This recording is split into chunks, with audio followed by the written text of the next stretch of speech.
Pada malam ini saya pengen ngajak teman-teman untuk tadabbur atau menghayati surat Al-Fatihah. Kenapa penting membahas tadabbur surat Al-Fatihah? Karena surat Al-Fatihah adalah satu-satunya surat yang wajib kita baca di dalam sholat dan setiap rakaat. Sehingga kalau kita pengen sholat kita berkualitas, maka kita harus mengupgrade kualitas Al-Fatihah kita. Kalau kita pengen sholat kita khusyuk, maka kita wajib mempelajari, menghayati makna apa yang ada di dalam surat Al-Fatihah. Kenapa Al-Fatihah letaknya di awal Al-Quran, Ustadz? Al-Quran itu turun dalam dua proses. Yang pertama, dia turun sekaligus. Kemana turun sekaligusnya? Turun ke langit dunia sekaligus. Dari Al-Fatihah sampai An-Nas turun sekaligus di Lauhul Mahfuz. Kemudian dari Lauhul Mahfuz, dari langit dunia turun kepada Nabi secara berangsur-angsur. Proses kedua. Proses kedua inilah yang kita lihat dengan urutan turunnya Al-Quran. Padahal urutan Al-Quran itu udah tersusun di Lauhul Mahfuz dengan Al-Fatihah sampai An-Nas. Tapi turunnya nggak berurutan, justru turunnya itu acak. Sesuai apa? Sesuai peristiwa yang sedang dialami oleh Nabi dan para sahabat. Pertanyaannya, kenapa Al-Fatihah ditaruh di depan? Jawabannya ada di dalam nama-nama surat Al-Fatihah, yaitu Ummul Kitab atau Ummul Quran. Lalu kenapa dia dinamakan dengan Ummul Quran atau Ummul Kitab? Karena seluruh isi Al-Quran dari mulai Al-Baqarah, Alif Lam Mim sampai An-Nas, Minal Jinnati Wan Nas, seluruh isi Al-Quran itu terangkum, terkandung maknanya di dalam 7 ayat surat Al-Fatihah. Makanya buat teman-teman jangan remeh membaca Al-Fatihah.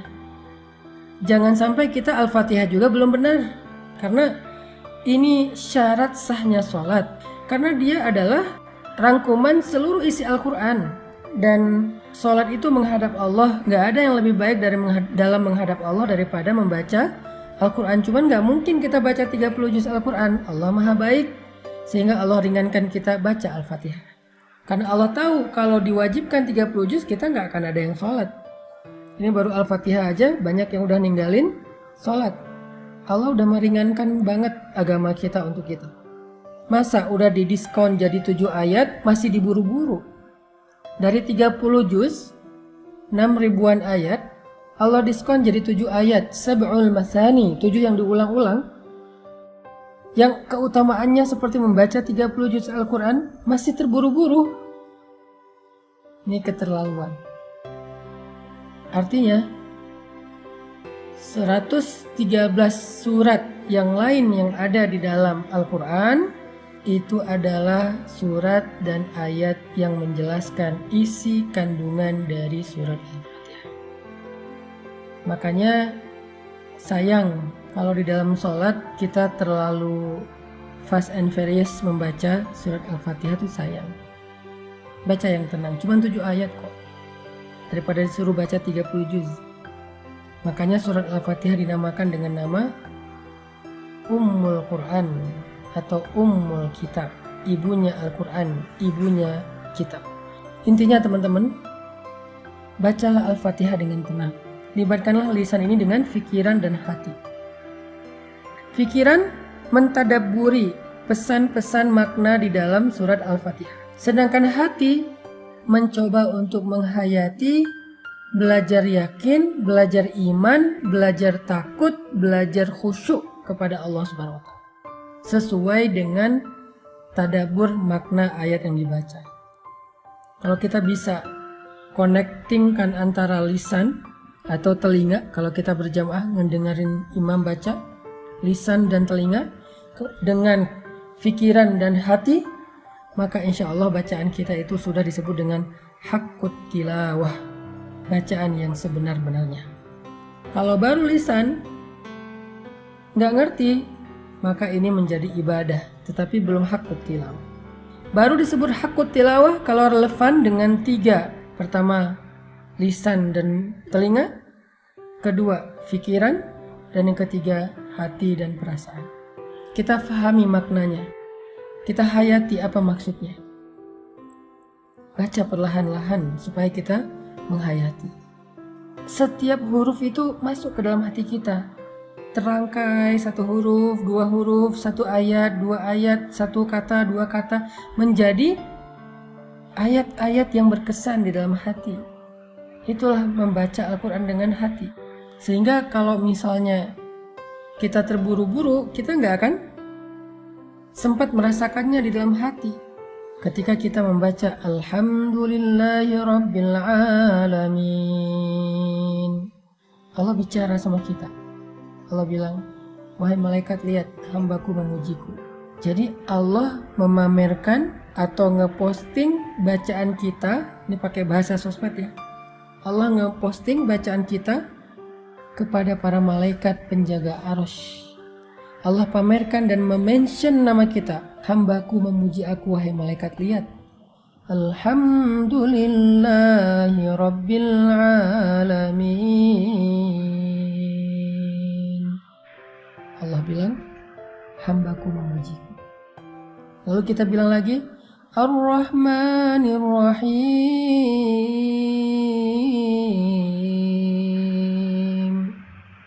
Allah bilang, hambaku menyanjungku. Maliki Yaumiddin. Hambaku mengagungkan aku. Iyyaka na'budu wa iyyaka nasta'in.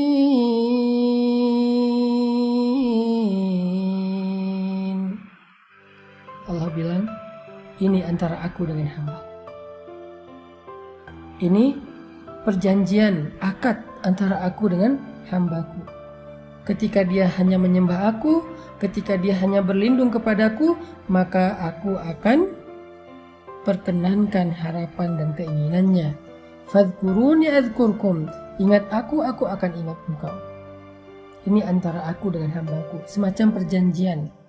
Jadi kalimat iyyaka na'budu wa iyyaka nasta'in itu kita kayak lagi jabat tangan, berjanji, berakad dengan Allah, sehingga Allah pun berjanji, komitmen untuk memberikan hak-hak kita sebagai hamba.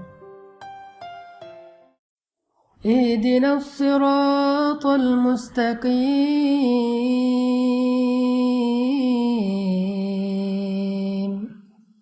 Untuk hambaku, apa yang dia minta. Jadi pas kita meminta, ya Allah beri saya petunjuk untuk hambaku, apa yang dia minta. Ini menunjukkan bahwa ketika kita membaca Al-Fatihah, kita itu bukan lagi baca sendiri, nggak ada yang nonton. Ini adalah alasan kenapa Al-Fatihah ditaruh di awal. Kenapa Al-Fatihah penting dibaca di dalam sholat. Bagaimana cara kita membaca Al-Fatihah di dalam sholat. Apa kira-kira pengamalan atau dampak dari surat Al-Fatihah dalam kehidupan kita sehari-hari? Jawabannya pun ada di dalam nama dari surat ini. Kan tadi saya bilang Al-Fatihah ini punya banyak nama. Nama lain adalah Asy-Syifa. Apa itu Asy-Syifa? Asy-Syifa itu artinya penyembuh atau kesembuhan. Sehingga siapapun yang merasa sedang sedih, sedang galau, kecewa, siapapun yang merasa bingung dan tidak tahu arah dalam hidup, obatnya Al-Fatihah. Allah menjamin siapapun yang mengamalkan Al-Fatihah, memahami, menghayati, mentadaburi Al-Fatihah, membaca Al-Fatihah dengan hati, maka dia akan mendapatkan kesembuhan dari berbagai macam penyakit di dalam hati dan jiwa atau perasaannya. Bukan hanya terhadap penyakit jiwa, termasuk penyakit fisik sekalipun. Karena selain Asy-Syifa, Al-Fatihah juga disebut Ar-Ruqyah. Kata Nabi, tahukah engkau bahwa Al-Fatihah itu adalah Ar-Ruqyah? Sehingga dulu sahabat Nabi suka membacakan Al-Fatihah untuk meruqyah orang yang sedang tersengat, hewan yang berbisa seperti kalajengking. Kenapa kok dibacakan Al-Fatihah? Kenapa kok diruqyah? Karena biasanya orang yang tersengat bisa jadi panas tinggi, maka paracetamolnya adalah Al-Fatihah. Jadi kalau ditanya apa efek konkret Al-Fatihah dalam kehidupan kita sehari-hari, dia syifa dan ruqyah. Kalau kita masuk ke rumah yang baru, apalagi lama udah nggak dihuni, Al-Fatihah akan mensterilkan rumah itu. Sehingga kalau kita pengen dapat keberkahan, andalkan Al-Quran, andalkan Al-Fatihah. Awali hari kita dengan Al-Fatihah. Awali pekerjaan kita dengan Al-Fatihah.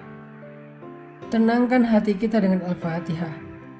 Kalau kita mau mendapatkan keberkahan dari ayat-ayat Allah dalam hari-hari kita, dalam rumah tangga kita, dalam pekerjaan kita, dalam kehidupan pribadi kita, maka akrablah dengan Al-Fatihah. Akan Allah berikan hal-hal yang gak pernah bisa kita jelaskan secara teori atau ilmiah. Libatkan Allah dengan Al-Fatihah. Jemput pertolongan dan rahmat Allah dengan Al-Fatihah.